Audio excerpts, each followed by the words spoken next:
Hey everyone, and welcome to the Rich Habits Podcast, a top 5 business podcast on Spotify. My name is Austin Hankwitz, and I'm joined by my co-host, Robert Croak. Robert is a seasoned entrepreneur in his 50s with more than 200 million in company exits under his belt, and I'm an entrepreneur in my late 20s with a background in finance and economics. Since quitting my full-time job in corporate finance a few years ago, I've built a 7-figure media business and actively advise some of the most well-known fintech companies around the world. Now, as the show name might suggest, every episode we talk about rich habits as they relate to business, finance, and mindset. However, we try and bring you two unique perspectives, one from an industry veteran, which is Robert, and the other myself, someone who's still in the process of building wealth and figuring it all out. So Robert, what are we going to be talking about in today's episode? First off, Happy New Year, everyone. 2024 is going to be such a fun year to be following the Rich Habits podcast. We've already kicked off our January email challenge of developing new rich habits for 2024.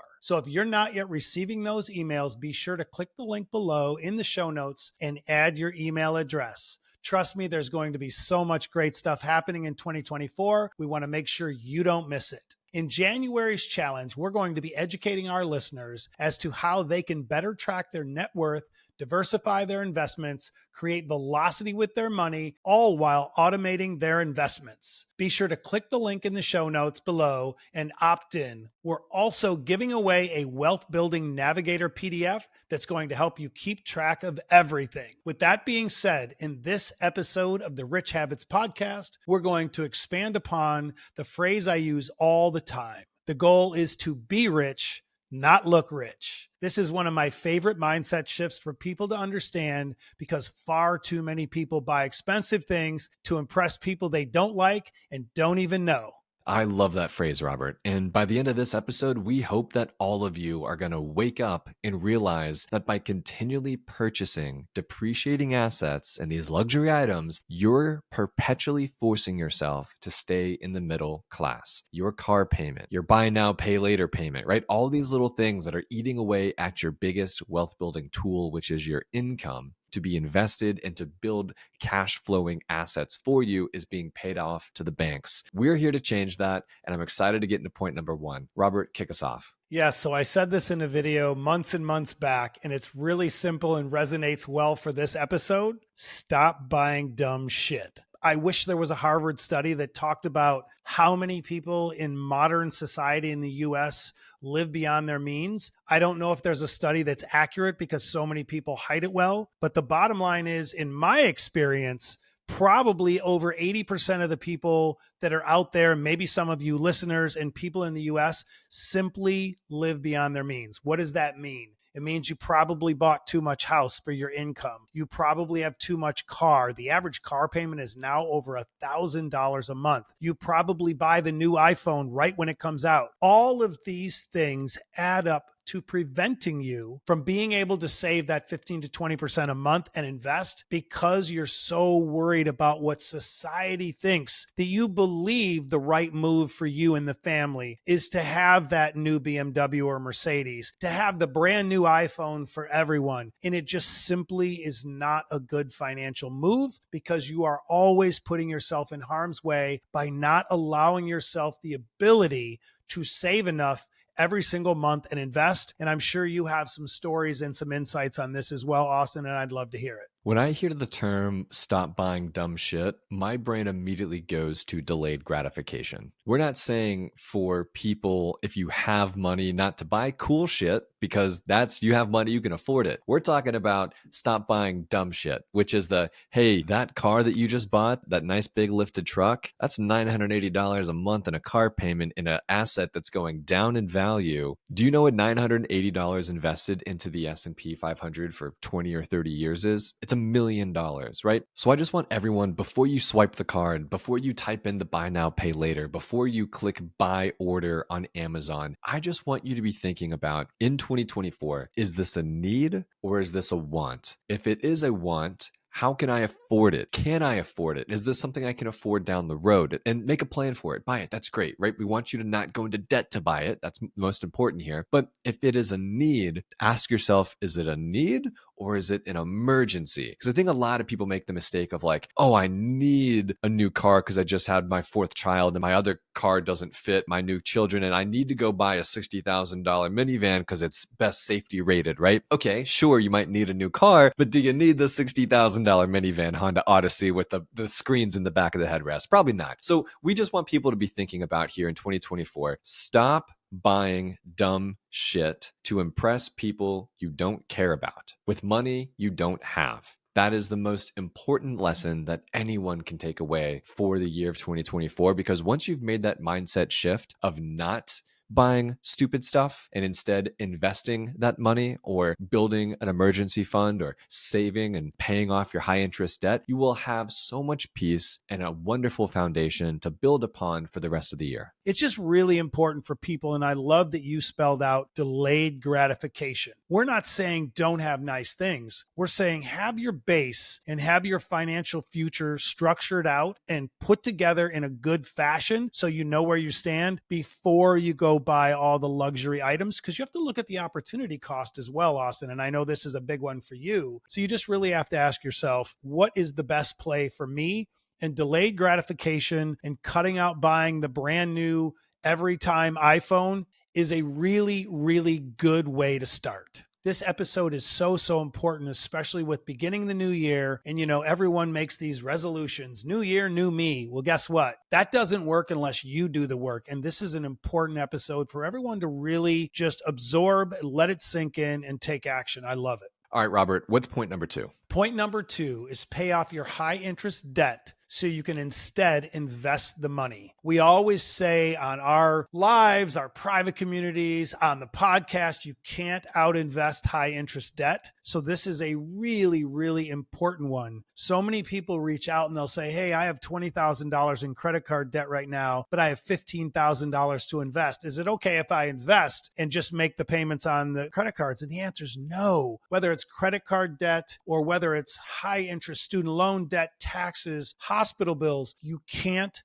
out invest high interest debt. That should be a tattoo on my arm or my forehead to get people to really listen to it. It's so important to understand you need to get cash flow positive and have that positive arbitrage with your money every month. And that starts by paying off your high interest debt. So then you can take the difference, that money that now that's out of the way, and get that invested every month into a lot of the different asset classes that we talk about. Robert mentioned that the average car payment right now is over $1,000 a month. I want you to walk outside and look at your neighbors. You probably see nice cars or relatively new cars or this, that, and the other because they want to drive cool things, and that's cool for them. But I want you to instead don't look at these cars as like, wow, it's a really cool car. I want you to kind of flip your brain and say, wow, wonder what that car payment is. And once I started having this sort of mindset shift, I then realized, wait, that person's probably spending $700 a month. That's worth like millions over 30 years. Like that's how we want people to think about this, like pay off your high interest debt and invest the money instead. Like for example, I was carrying some 5.5-6% interest rate student loan debt. It was about $180 a month. And if I had paid that $180 a month until it was paid off entirely, I would have that loan for about 12 to 13 years after I graduated college. That's $180 a month that if I just go ahead and pay it off, I just focus on it and pay it off,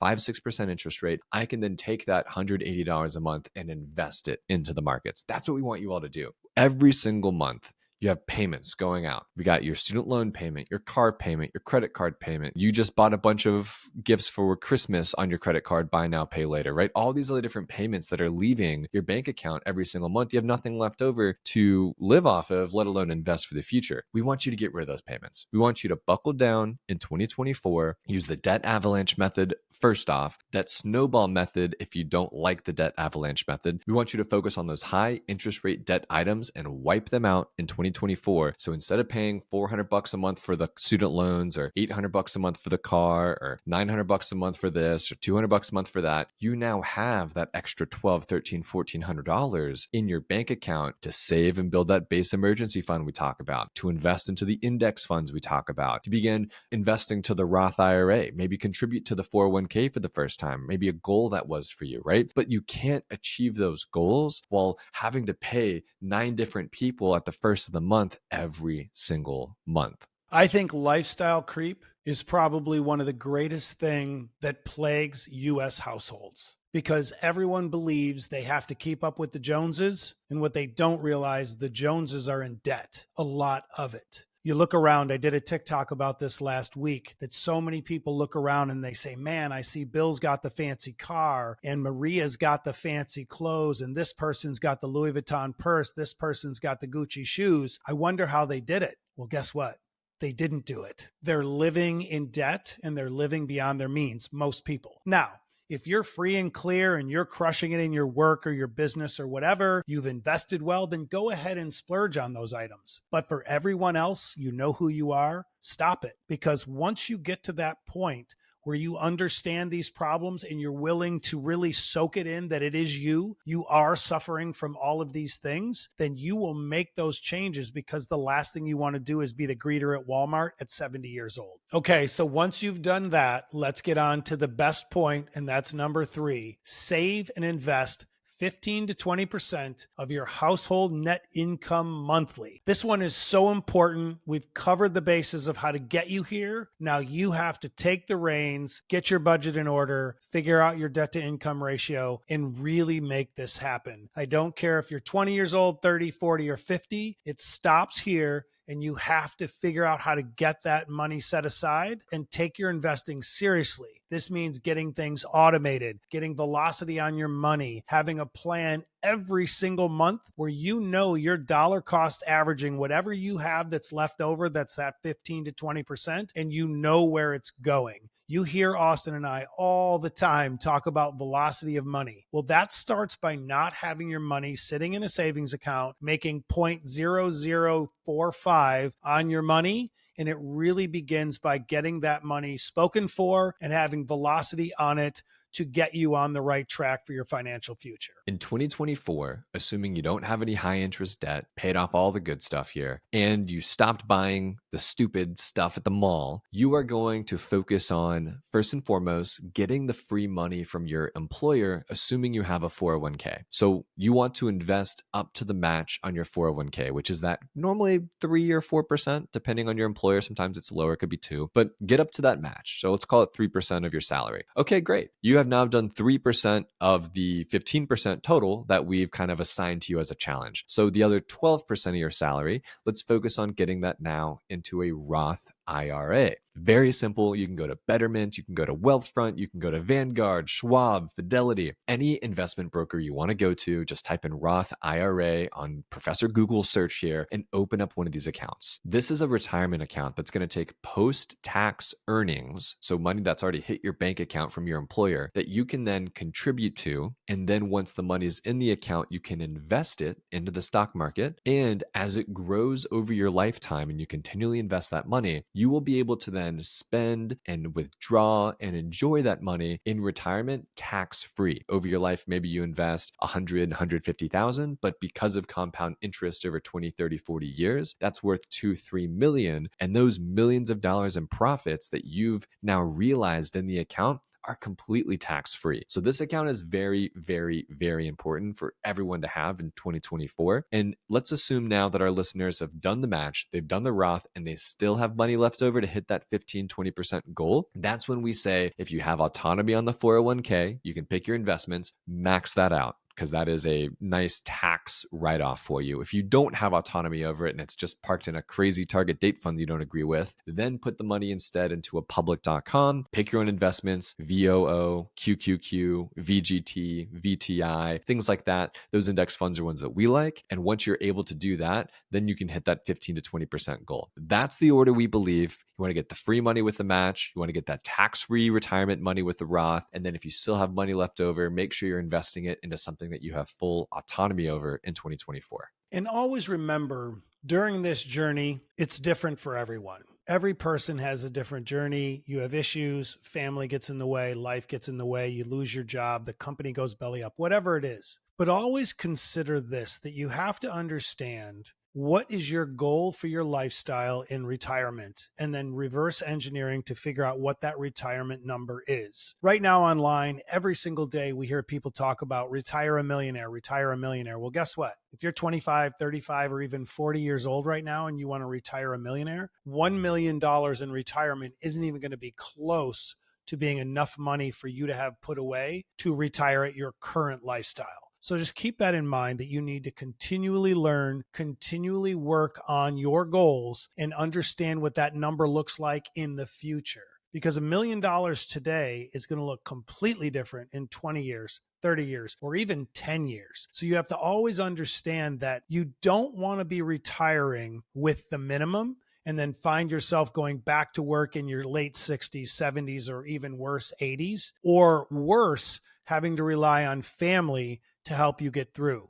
And that all starts right now in 2024 with this episode as being very serious, and everyone taking these things into consideration so they have proper planning now and in the future to be able to own their time and retire financially free and without stress or anxiety. Find margin in your budget by stop buying stupid stuff. Use that margin to pay off high interest debt so you then can take those payments. And step number 3, invest that money. It's just that simple. Find the margin, pay off the debt, invest the money, become a multimillionaire now in 20, 30, 40 years. Like, that is the game plan. And you need to start this year in 2024. Before we jump into everyone's favorite part of the podcast, our question and answer section, let's introduce this episode's sponsor. This episode of the Rich Habits Podcast is brought to you by Neos Investments. Neos currently offers 3 unique exchange-traded funds, SPYI, BNDI, and CSHI. All 3 aim to offer their investors monthly passive income with tax efficiency in mind. Their management team are pioneers in the options-based ETF space, with decades of combined experience creating and managing ETFs that pursue income as the outcome. And during uncertain times, Neos ETFs can also be thought of as a way to turn market volatility into opportunity. While giving exposure to the S&P 500, U.S. aggregate bond ETFs, or T-bills, the Neos team uses unique option strategies with the goal of increasing monthly income for their investors. So if you're looking to add tax-efficient monthly passive income to your portfolio, you can learn more about Neos ETFs by visiting neosfunds.com. As with all investments, investors should carefully consider their investment objectives, risks, charges, and expenses of Neos exchange-traded funds before investing. To obtain a prospectus or summary prospectus containing this and other important information, please visit neosfunds.com. Please read the prospectus carefully before you invest. Neos ETFs are distributed by Foreside Fund Services, LLC. An investment in Neos ETFs involves risk, including possible loss of principal. The equity securities purchased by the funds may involve large price swings and potential for loss. A fund's income may decline when yields fall. Fixed income securities will decline in value because of an increase in interest rates. The funds may use derivative instruments to seek income, which involves risk different from or possibly greater than the risks associated with investing directly into securities and other traditional investments. Since we had Troy from the Neos team join us on the podcast to walk us through their new BNDI bonds ETF product, the ETF is up about 3.5%, which is really exciting. And so I'm just so thrilled that Neos is going to be joining us as a big sponsor here in 2024 as well, because Robert and I really, really believe in these ETFs. SPYI is a massive holding in my own portfolio. I know it's the same for Robert. BNDI is a big trade idea we introduced to you guys about a month ago now, and we're excited about it, right? We think bonds are going to have a comeback in 2024 as the Fed cuts interest rates. So keep BNDI and SPYI on your watch list for 2024, and maybe even join us by adding it to your portfolio. Our first question comes from Bruno A. Bruno says, first of all, your material should be obligated for everyone in school. Bruno, we appreciate that. Thank you so much. Bruno's 40 years old and said that he's very excited about the opportunity of potentially buying a duplex, a triplex, or a quadplex, but he doesn't really know where to start. He says, where can I find it? Is it better to buy them new or old? What kind of loan should I consider? How much cash flow can I expect on a monthly basis, etc., etc. Robert, I don't really know much about this, so I'm gonna let you answer this one. Yeah, so to get started, you really could just go to Zillow, put in an area that you're interested in buying and start, going through the filters, learning the process and just really peruse the site and look for deals. But you can also join some Facebook groups that are local that are for real estate investors. You can learn a lot that way and just really dig in and understand what areas nearby are gentrifying and growing. Where's that new big facility being built? What's really happening? I look for cranes. I look for new street lights. I look for new roads because that's where all the development's going to happen, and just start there. As far as how to finance it, there is an incredible program, one of the best ones ever created that was just launched November 18th. So your timing is perfect. It is the Fannie Mae 5% down program. And what that means is you can buy up to $1.3 million of a property up to 4 doors. So like duplex, triplex, or quadplex. And the criteria is less than even an FHA loan. So this is a great place to start. Get on Zillow, start looking around, figure out your budget of what you can spend on this based on your income, but also that 5% down that you're going to need plus closing costs. And then really narrow in on the best area to select a property and get those at bats. I always talk about reps. You're not going to buy the first property you find, but you're going to learn from it. You're going to get those at bats and really understand the best property for you and what the numbers mean to you so you understand what you're looking at. And this Fannie Mae mortgage is incredible because if you think about it, you could live in one of the doors, rent out the other 3 doors or the other 2 doors or 1 door, and have your mortgage essentially paid for while you're building wealth through this property with capital appreciation, depreciation, and also that cash flow. So that's how I would start. That's how I tell everyone to start, and just keep it simple. Find a good property in a growing area, and it could even be a fixer-upper because those are where you're going to get the most upside potential. Because if you buy something that somebody else just renovated, a lot of times all the profit for the first couple of years is going to be built in because you're going to be paying top dollar. So that's my takeaway. Austin, if you have anything to add, that'd be great. Yeah, I'm just kind of curious, Robert. Like, let's say that this person does go through and they're ready to start interviewing tenants. How do you go about like finding tenants? I mean, your tenant is essentially living in the same building as you. You got to make sure they're pretty good. How would you, if you were just starting this for the first time, go about finding a tenant, making sure that they're legit, things like that? I really like Rent Prep and eRenter, but most of these softwares and platforms that you can use are really good. So pick one that you like the best, but it's really all about doing the legwork and doing the screening. You can even take it as far as when you use one of these platforms, also get references. You can still do that. You can go to their social media and say, hey, I want to poke around on their social media, see what kind of content they're creating, who are they hanging out with, what kind of person they are. And then if you want to really, really go old school to be sure of a tenant, before you sign anything, when they do their first visit, walk out to their car. I know this sounds odd, but just do a real casual walk by of their car and peek in the window. If you see a lot of garbage in the back seat, the car's dirty inside, they don't take care of it, that's a pretty good indication of what they're going to do to your property and how they're going to live. So just keep that in mind. There's a lot of ways to really dive in to figure out what good tenants are. It starts with the technology and ends with the car walk around, in my opinion.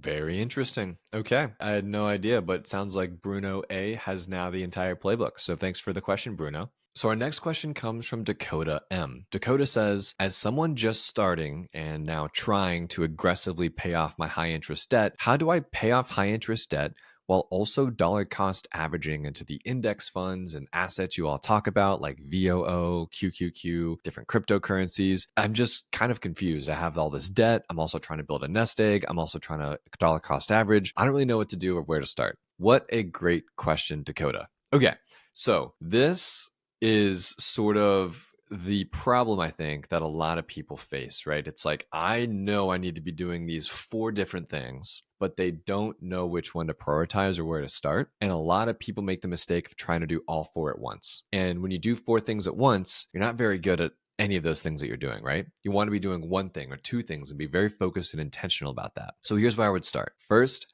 I would absolutely make sure that you have a couple $1,000s saved up to put a little bit of buffer between you and crazy emergencies that happen. Because when you don't have a couple $1,000s saved up and an emergency does happen, you're forced to go into high interest credit card debt, or you're forced to sell your retirement and have to pay a 40% penalty on that. We don't want to do that. So get $2, $3, maybe $4 or $5,000 saved up, put that aside. That is your starter beginner nest egg, right? That's what you want that to be. It's going to be a nice little buffer so you don't have to go into more debt. The second thing is to focus on that high interest debt, the credit cards, the personal loans, the medical bills, the taxes, the student loans, the car payments, things like that. Pay all that off. We just talked about that in this episode. Once you have all that stuff paid off, then it's time to go back to your little starter couple grand here, turn it into 15 or 20 grand, right? That's going to make sure if you lose your job tomorrow that you don't have to do anything stupid to keep food on the table and the roof above your head. Once you've got that figured out, then it's time to double down on that investing. That's when you dollar cost average. That's when you max out the Roth IRA. You dollar cost average into the SPYIs, the VOOs of the world, and you're doing the match and you're doing all the fun stuff that we talk about. Only after you are out of high interest debt and only after you have your real emergency fund of $10, $15, $20,000 saved up is when you should begin to double down on investing. Notice how we kind of knocked all these things out one by one instead of trying to do all four of them at once.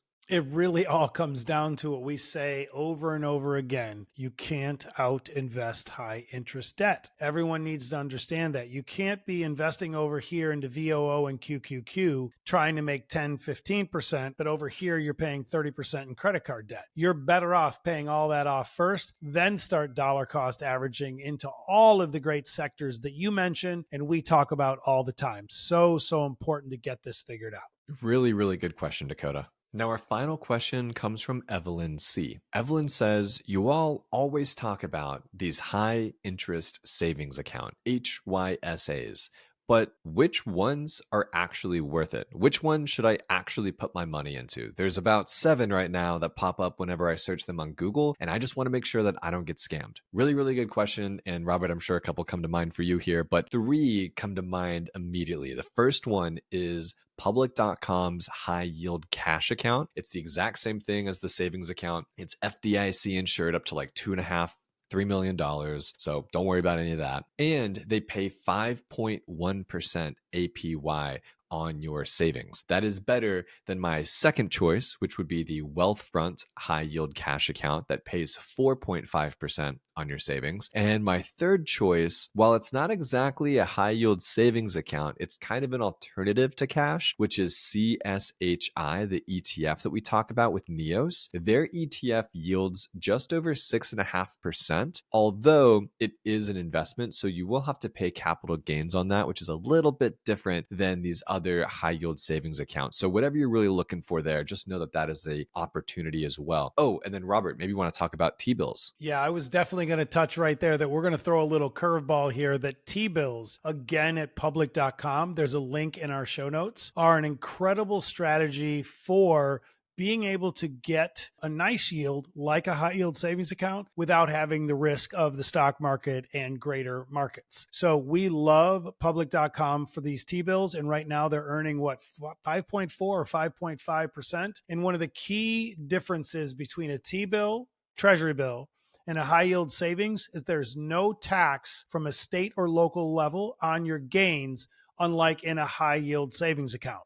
But my 2 takeaways and accounts that I like for high yield savings are Citibank, CIT, and UFB Direct. I've had really good luck with those. I like the platforms a lot. So if you're going to stick with those, that would be our takeaways. But I really love T-bills as a mix in there as well. Really good question, Evelyn. Just make sure that whatever you choose, you see the word FDIC, or the acronym rather, FDIC insured up on the screen somewhere, somehow, some way. As long as you see that, you should be fine up to at least $250,000, I believe is what it is. So with that being said, everyone, Happy New Year. We're so excited you're hanging out with us now into 2024. We had 39,000 of you choose us as the #1 podcast in your rotation and 120,000 of you as a top 10 podcast in your rotation in 2023. And we can't wait to expand upon this community coming this year. Don't forget, we have a email challenge, Developing New Rich Habits in 2024, coming your way. You should automatically now be enrolled in that if you've got the free budgeting template, if you've bought our course, if you've done anything to give us your email address. We've already imported that now into the challenge. So you should be getting those emails. We're really, really excited about that. Tracking your net worth, diversifying your investments, velocity with money, automation. It's so fun. So if you've not yet done that, opt in, share your email with us below to get those emails. And as always, we thank you from the bottom of our hearts for keeping us at the top of the charts on Spotify and always supporting us in all of our endeavors here to all of us,